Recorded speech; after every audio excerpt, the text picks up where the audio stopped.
ఇంకోటి ఏంటంటే మీరు అసలైన వీడియో ఇదే చూడాలి. ఓపెన్ చేయడమే కాదు క్లోజ్ చేయడం కూడా రావాలి. ఎందుకంటే నేను దీనికోసం మినిమం 1 అవర్ అయినా కష్టపడి ఉంటా. మీకు ఆ బాధ లేకుండా నేనే చూపిస్తాను చూడండి.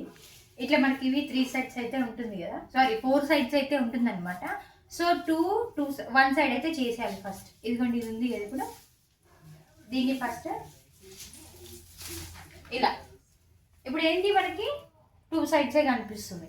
ఈ 2 సైడ్స్ని మళ్ళీ 1 సైడ్ చేసేసుకోవాలని. సో మనకి ఈ షేప్ అయితే వచ్చేస్తుంది కదా, స్టార్టింగ్లో ఉండే షేప్ అవతటిగా కడుగుతానా ఇలా ఉంటుంది కదా. ఇది మనం 1 సైడ్ అయితే చేసేసాం కదా. ఇప్పుడు ఆ 1 సైడ్ని కాస్త మన సైడ్ బెండ్ చేయాలి.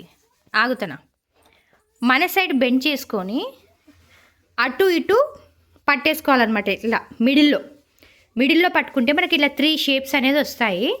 సో అక్కడ లెఫ్ట్ సైడ్ ఉన్నదాన్ని రైట్ సైడ్లో మిడిల్లో ఉంటుంది కదా, దాని వైపు బెండ్ చేయాలి.